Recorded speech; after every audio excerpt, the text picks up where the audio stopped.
How's it going, everybody? RyeSquad here today, and we are here with our brand new franchise mode. NHL 24 is here, and I am currently loving the gameplay, especially in EASHL. But now it is time for our franchise mode, and you guys already saw the thumbnail. We are going to be using the Columbus Blue Jackets this year, and it's a team that, well, needs something positive right now after the whole Babcock situation. But for now, I think we're just going to get introduced to the team. We're going to wait because Fantilli is not yet in the game. Same thing with a guy like Logan Cooley. So once those guys get added into the game, I'd say we're probably ready to get rolling. But the NHL has started. Today is the first day, so I thought I'd get this introduction video out on the first day of the regular season. But here we are with the Columbus Blue Jackets. Let's get acquainted with the team. We'll start with just the lines before we go too in-depth with prospects and everything like that. And as you guys can see, yeah, I don't care about this right now. We're not going to save this. We are going to redo this, obviously, because I'm going to need to start a brand new one. But to see Kent Johnson with ankle breaker and skilled up means it's going to be a lot of fun to play this year, and I'm sure at one point or another we'll pull off the Michigan. But Laine and Gaudreau are the stars on this team without a doubt. Kent Johnson at just 20, medium elite. I'm so excited to see what he becomes for us. And this year, guys, I know there wasn't a ton of changes to franchise mode, but I'm really, really excited to see how growing and regressing with X factors works, because I think Kent Johnson could become a guy who's got a superstar ability or multiple superstar abilities and a zone ability, the gold ability. I'm just going to call it a gold. And Patrick Laine, he's only 20. Are you kidding me? Patrick Laine's still only 25? It feels like this guy's been in the NHL forever, but no, he's only 25 and 3 years left at 8.7. And then we got Alexander Tessier, 24 years old, medium top six. That's not too bad. Jack Roslovic, a great middle six center. Sean Corrali, who I think is great for the bottom six. Eric Robinson, he's a two-way forward that, you know, we'll see what he ends up becoming. But we've got Yegor Chinikov, who's a medium top six at 22. We've got Kirill Marchenko, 82, medium top six as well. Guys, there is so much young talent, and I was excited. I wanted to play with these guys, and I wanted to use them because Columbus, man, this is an exciting looking team, and one of those where I don't know if we're going to win a lot of games in year one, but, you know, come years 2, 3, 4, 5, like, I'm really excited to see what we can turn this roster into. And it's one of the things that I want to ask you guys first off. It was like one of the first questions I have for you guys. Do you want this to be a realistic rebuild where I look at no trade clauses and try and hypothesize why a team would or would not do this deal? And if a player's on the block, should I go after him? And, you know, what's fair? Things like that. Or should I just, you know, try and build the best team possible? And, you know, if we end up trading away Johnny Gaudreau, who's got 6 years left at 9.75, right? That's no big deal, right? That's the kind of thing I'm talking about. I'm not talking about trading 6 years worth of first, like 10 years from now, just to get, you know, McDavid. So that's not what I'm talking about. What I'm saying is, should I be defending like a trade for Gaudreau, or I mean, he's kind of here forever, right? So at this point, you know, with that contract and his age, I don't think he's going to be moving on anytime soon. So let me know your thoughts down in the comments. Realistic rebuild or just try and make the best team possible? Defensively now, we'll look at Zach Werenski. He is the linchpin on defense. Damon Severson just signed or just acquired this season to go with him. 8 years, 6.25. Let's hope that these guys actually mesh when we start it for real. Ivan Provorov is here as well. Jake Bean, Adam Boqvist, and finally Andrew Peak rounding it out. Boqvist, low elite, and Jake Bean, medium top four. So again, lots of exciting young talent. Who's going to grow? Who's going to develop into that storyline star for us? And then in goal, it's Elvis Merzlikins and Daniil Tarasov. We're probably going to need to do something about the goaltending. Elvis Merzlikins is fine, and I guess immediately he's not something I need to worry about. Oh, by the way, Cole Sillinger is scratched. I don't know why that is. He is low top six, but he'll be another guy that we end up playing and getting a lot of ice time for, along with Fantilli when he gets added to the game. I'm so excited to see when Fantilli gets added to the game, but We'll take a look at the rest of this the roster right now, but like I said, this is a video where I want to get your guys' expectations level set and take a look at the team and get introduced and figure out where we're going from here.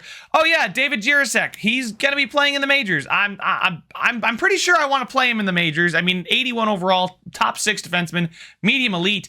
I feel like he should be playing in the NHL, and I feel like he will be in real life. But we've got a couple other players, Jordan Dumais, a 3rd round draft pick who's a low elite playmaker at 19. We'll see if he ends up becoming anything more than just trade bait. Zvazel, I mean, he's 20, medium top 4. Matichuk, I'm not exactly sure how to say his name, but he's an offensive defenseman at 71, 19. Hopefully we can get him to grow for us here. But as far as other players, unless I'm missing somebody, Fantilli really is the guy that's going to come in and be a superstar for us. He and Kent Johnson will be the future of this franchise. David Jiricek on the blue line along with Zach Werenski. So it's a really interesting mix, right? We got guys in their mid-20s with Provorov, Werenski, Laine. We've got Gaudreau, who's 30, and then we've got Jiricek, Johnson, Sillinger, Dumais, Fantilli, all guys that are really young, 20 years old or less. So it's kind of a difference there in generational gap. We don't really have many 23, 24 year olds, 22, right? Those guys that are in the middle there that we can potentially grow with the young guys and just have this rolling wave of talent. So it'll be interesting to see what we end up having to do, but I can't expressed enough, guys. I'm very, very excited. Taking a look at the draft picks. This is the first time I've taken a look at the draft picks. We are missing our 2nd round pick, but we do have a 3rd round pick from the LA Kings. And as far as next year, we're all set next year. We even have an extra 7th. Oh boy. It's not going to make that much of a difference to not have that 2nd round pick. I'm happy to still have 3 picks in the top 100 picks though. Taking a look at the rookie skaters here. We already pretty much talked about anybody of real crucial importance. But you guys can see here some players maybe to look out for in Cleveland. And then goaltending-wise, Merzlikhin and Tarasov are the 2. There's Greaves here, Jet Greaves. He's a minor leaguer at 22. He's only 73. Daniil Tarasov is kind of the guy that I'm more excited for. A lot more excited for. And then Elvis Merzlikhin's, I think he'll do a job. He'll be fine for us. I'm not gonna get too worried about him there. But I really think this is a really interesting roster. Do we end up, moving on from a bunch of players, trying to tank 1 year, get a bunch of points in growth from the young guys like Johnson and Fantilli, and Jiricek maybe? Or do we try and maybe build a playoff contender and go into the playoffs, right? I think this is a roster I could get to the playoffs. I don't know about the long-term prospects if we do end up making the playoffs this year. I don't think we will. But, Gaudreau, Laine, Fantilli, Werenski, Severson, Provorov. I mean, there's enough talent here where I think that I maybe go out and get a top 6 center using maybe a first or some prospects, right? Maybe using...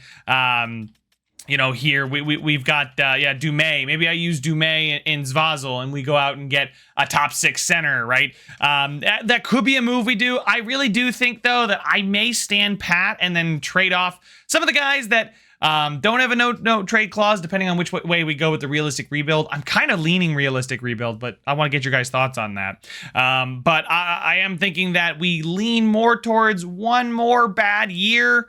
See what the cap situation's like next year. I mean, it pretty much looks like anybody of real significance of cap dollars is going to be signed. Kent Johnson is the big one here. Jack Roslovic does need to be signed. He's in his mid-20s. Like I said, that perfect. I'd like to say he's on a 3rd line, but with the team we have right now, he's probably middle 6. Kent Johnson wants, I would give him 8x8. Probably medium elite at 20. We'd have to see how he simulates, but I think I'd like to give him maybe 7 years, right? 28, 27. That I think would be perfect for him. We'd have to give him a pretty big contract, but I don't want to bridge him because it would only cost me like another $1 million. I mean, 6 years at just under 8 looks pretty good, but then that's his first year of UFA, and I don't really want to do that. So Kent Johnson is the big one that is expiring. There's actually a couple players here that are expiring, but as far as money coming off the books, Jack Roslovic's 4. It should decrease. Actually, no, it's actually going to stay the same, which we'd have to make a decision on it there. Jake Bean, he's probably going to want an increase. Yeah, he's almost double of what he's asking for. Kirill Marchenko, who will get lots of ice time. We'll see what he ends up doing, growing or whatnot. I do think he's the perfect bridge contract kind of guy. Give him 2 years, $2 million. And the rest of these guys, I'm not exactly too worried about. Chinikov, he's probably not going to ask for very much, and that's what I kind of figured. In goal, do we have? Yeah, Greaves needs a contract, but our Merzlikins and Tarasov they're fine. So there is some money to be dished out here, but as far as, I mean, what we have, we've got only $12.5 million. Wow, okay. So maybe I'm underestimating our cap situation. Zach Werenski at 9.5 is a lot. Provorov at 4.7. Severson at 6.25. That's kind of one that I wish I could work around. I wish I could figure it out, but at 85 overall, I think 6.25 is probably fair. There is a lot of cap dollars tied up here, and it's not like we're exactly, flush with a lot of up-and-coming prospects. Now, we have quite a few to be excited about, but some of them also need contracts, which is what I do worry about. We don't have a lot of ELCs on the horizon, is what I meant to say. But Boone Jenner is a clear trade candidate for me. 3 years at 3.75. If I could, I would. I don't know exactly when he signed this contract. He could have re-signed this past season, and then I'm probably not going to end up trading him. But this roster, it's in a little bit of a sticky spot, which is why I'm excited to use it and get your guys' thoughts on it there. But one of the things I did, I was talking with some of the moderators on the channel, and they mentioned that I should probably fire my coach as soon as we start it. So that could be an option. If we want to keep it as realistic as possible, I'll fire my coach immediately and we'll make a search from there, or we'll roll into it just like the Blue Jackets are currently. But I could immediately fire my coach, and that would be pretty interesting. But as far as other things to look at here, guys, there's not much. Just the introduction here. I'm excited, right? It's a tough division. The Hurricanes, Islanders, Rangers, Devils, right around us. Flyers, Capitals don't really scare me all that much. Penguins, I think we're going to be passing them. There's going to be an intersection point, right? We're going to be on the way up, and the Penguins are going to be on the way down, and at some point in the middle, we're going to pass them. I'm pretty confident about that, but I don't think this is that season by any stretch. I think we probably would be better off tanking the first season. I say tanking. I don't know how well I can actually tank considering this roster and the way it looks, and then you add Fantilli, right? And especially not being able to get rid of Gaudreau. Line I'd probably keep around. Boone Jenner. Probably won't be able to move on from him at that 3.75. That's actually not that bad of a contract, but he is 30, so I'd probably send him to a contender, something like that. This roster, it's good enough to maybe make some noise if the simulation goes our way, but I think that we should probably look to acquire a top 10 draft pick, and then maybe at the deadline. The deadline could be a perfect time to move on from a guy like Boone Jenner.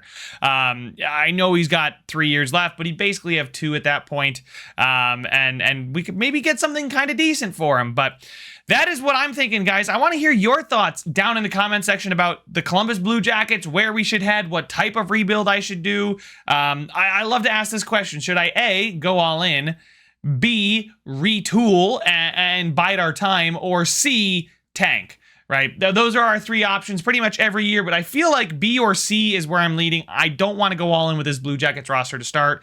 B, we probably stand pat and don't do much. Or C, I try and sell off as many players as I can to acquire assets and young up-and-coming talent to hopefully then revitalize and align our age group so that everybody's starting to hit their prime right about the same time. So you guys let me know where you want to see me take it. Like I said, the realistic question is the most important one. Whatever you guys are going to have the most fun watching, I'm going to have a lot of fun playing it this year, and I hope you guys are too. So if you are new, make sure to subscribe because we are going to be publishing a lot of Columbus Blue Jackets content this season. I'm not a Blue Jackets fan, but I'm going to be having fun with their franchise mode. I just have a good feeling about it. Leave a like on the video, and I will see you guys in the next one. It's a free for all, free for all.